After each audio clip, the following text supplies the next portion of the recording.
Bienvenidos. En este video vamos a hablar sobre polarización de ondas electromagnéticas planas. En el video anterior, en nuestro estudio sobre ondas electromagnéticas planas en el vacío, demostramos que tanto el campo eléctrico como el campo magnético son perpendiculares a la dirección de propagación de la onda. A su vez, el campo eléctrico y el campo magnético obedecen una relación de perpendicularidad.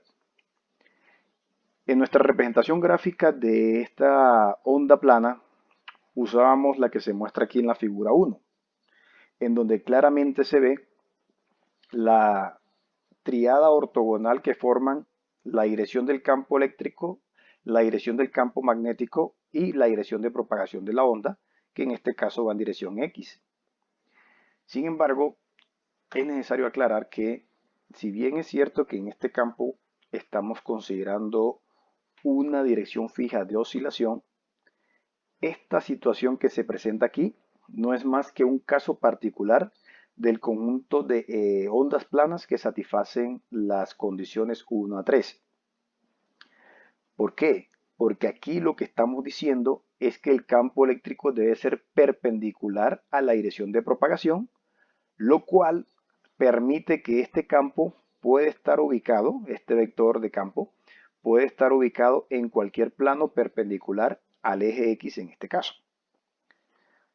De tal manera que nos preguntamos, ¿realmente la dirección del campo eléctrico o la del campo magnético de una onda plana siempre es constante, como se muestra aquí?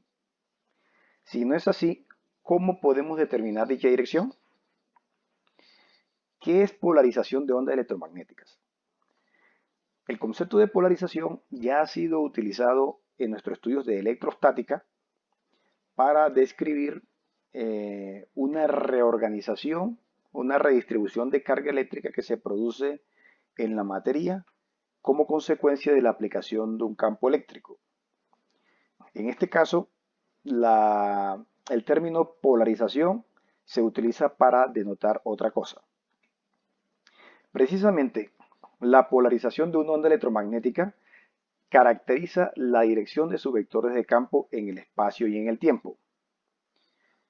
De tal manera que es esencial conocer cómo, en qué dirección apunta el campo eléctrico en cualquier instante de tiempo y en consecuencia podemos saber la dirección del campo magnético.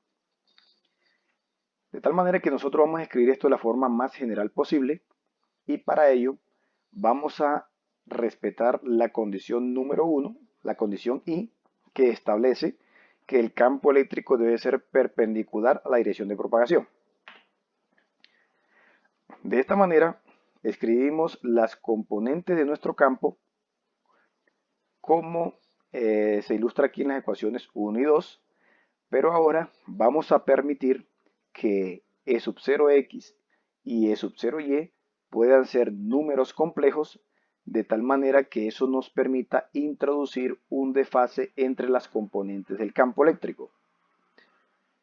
En otras palabras, estamos reconstruyendo una representación de una onda plana que se propaga en dirección Z y de frecuencia W de manera general.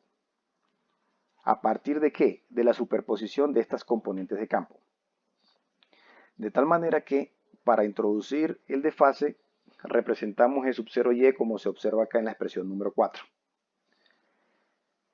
De tal manera que el campo eléctrico en cualquier instante de tiempo, en cualquier posición, queda dado por la ecuación número 5. Vamos a estudiar unos casos particulares de la expresión número 5 para entender el concepto de polarización.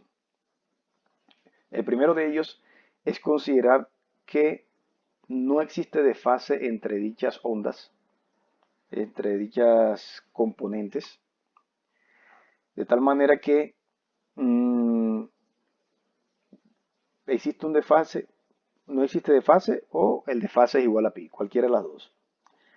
Entonces, en ese caso, la expresión 5 se reduce a esta expresión que se ve acá. Y luego, por simplicidad, vamos a analizar el comportamiento en un plano z constante. Por simplicidad elegimos el plano z igual a 0. Y luego, a partir de la identificación de las componentes de la onda en dicho plano y calculando el ángulo respecto al eje X, nosotros vemos que este ángulo que forma el vector de campo eléctrico es una constante. Solo depende de la razón entre las intensidades de los campos de la onda que apunta en dirección X y la que apunta en dirección Y. De tal manera que este campo va a oscilar justo para un ángulo θ constante y por eso se le denomina polarización lineal. ¿Qué hemos demostrado? Que la superposición de dos ondas planas de igual frecuencia, propagándose en la misma dirección, y que son mutuamente perpendiculares y que se encuentran en fase o contrafase, producen otra onda polarizada linealmente. ¿Cómo luce esa onda? Pues aquí se ilustra el caso en donde vemos que no existe, para el caso donde no existe desfase entre las dos ondas, obtenemos una onda linealmente polarizada en esta dirección. Para entenderlo, vamos a remitirnos acá, en donde vemos que tenemos un sistema coordenado, en donde Z representa la dirección de propagación de la onda, X representa la dirección de oscilación del vector de campo eléctrico de una de las ondas, representado en rojo, y Y en verde. Entonces nosotros vemos en cualquier punto del espacio que esas ondas están oscilando en fase. Es decir, alcanzan sus máximos al mismo tiempo y son nulos al mismo tiempo. Entonces el ángulo θ está dado por este cociente. Si el ángulo es de desfase es igual a pi, pues obtiene algo totalmente similar, solo que ahora este ángulo es negativo y ahora podemos tener otra inclinación. Como se dan cuenta, se puede controlar el ángulo de polarización a partir de las intensidades de las ondas que se superponen. Otro caso particular es considerar un desfase de pi medios o de menos pi medios. En otras palabras, que la componente Y esté adelantada o retrasada un ángulo de pi medios. Entonces, adicionalmente vamos a considerar que tienen iguales amplitudes, igual a E sub 0 sobre raíz de 2. Al utilizar la expresión 5, llegamos a estas ecuaciones de campo en el plano z igual a 0. Vemos que si calculamos la norma de este campo nos da constante,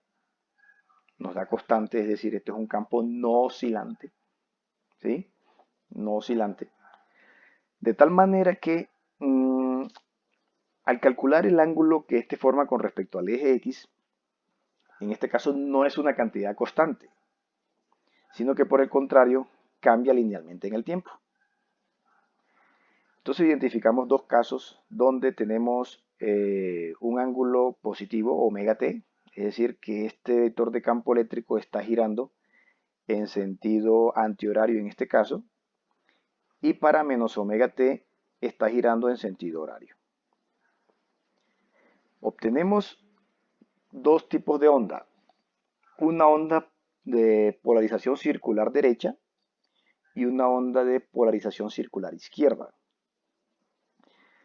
Se denomina polarización circular porque, como se describió acá, la longitud de este vector es constante y es igual a E sub 0, no cambia. Y circular derecha o izquierda dependiendo del signo de la helicidad. La helicidad se determina a partir de la dirección de propagación de la onda, tal como se indica en esta figura.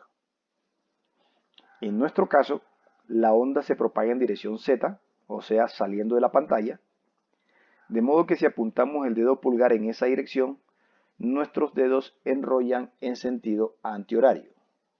Esto es helicidad positiva y es lo que describe una onda con polarización de mano derecha.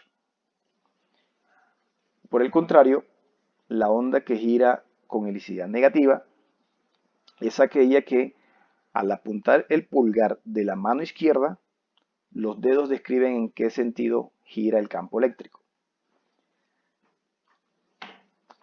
¿Cómo luce eso?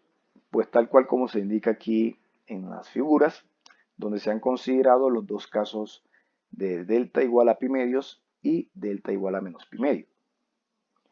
Conclusión. Si superponemos dos ondas planas de igual amplitud, de igual frecuencia, propagándose en la misma dirección, pero en cuadratura temporal, es decir, con un desfase de pi medios, el resultado es una onda circularmente polarizada.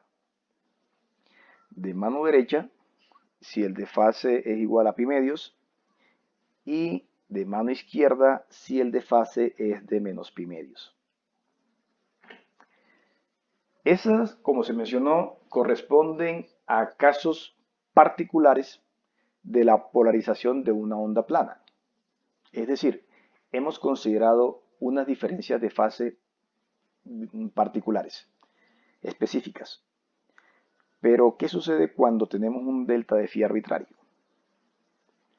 Al considerar un delta de phi arbitrario y al considerar amplitudes diferentes de estas dos ondas en I y en J, entonces nosotros obtendríamos el estado general de polarización de una onda plana.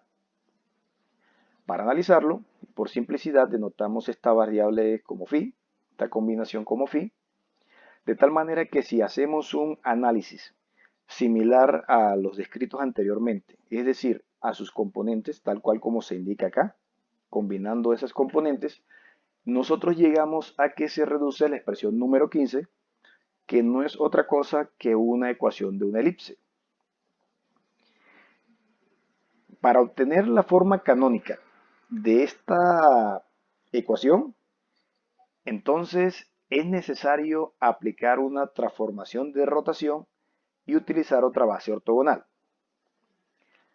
Es decir, si nosotros graficamos la expresión número 15, vamos a obtener efectivamente una elipse como la que se muestra en la figura 7. Pero esta elipse está rotada respecto a los ejes coordenados E1 y E2, que para nuestro caso es X y Y. Si queremos obtener la forma canónica, entonces debemos aplicar una transformación de rotación para obtener la nueva ecuación en la base E1', E2'. Y de esa manera podemos obtener cuáles son las longitudes de los ejes principales. Para corroborarlo, es necesario aplicar dicha transformación y demostrar que estas cantidades, estos ángulos que están aquí descritos como alfa y gamma, están dadas por estas expresiones y queda como ejercicio. De tal manera que, en términos generales, una onda plana exhibe un grado de polarización elíptica. Ese es el grado de polarización general y debe contener a todos los que ya analizamos como casos particulares.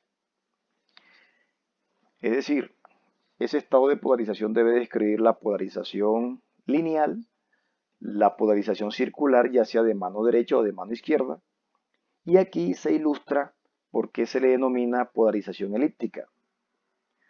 Porque si analizamos un plano transversal a la dirección de propagación, el vector de campo eléctrico barre una elipse, la cual está inclinada respecto a los ejes coordenados X y Y por las razones que ya se expusieron. Y cuando se consideran iguales amplitudes y de fase de pi medios, este se va a reducir efectivamente a la polarización circular. Esto le queda como ejercicio analizar los estados de polarización particulares que ya analizamos, pero partiendo de las expresiones generales. Y adicionalmente analizar el estado de polarización cuando delta de phi es igual a pi cuartos. Muy bien, con esto finalizamos el tema de estudio relacionado con la polarización de ondas planas. En el siguiente video vamos a describir lo relacionado con la propagación de las ondas electromagnéticas en la materia, así como qué le ocurre a una onda electromagnética cuando experimenta una discontinuidad en los parámetros constitutivos de la materia.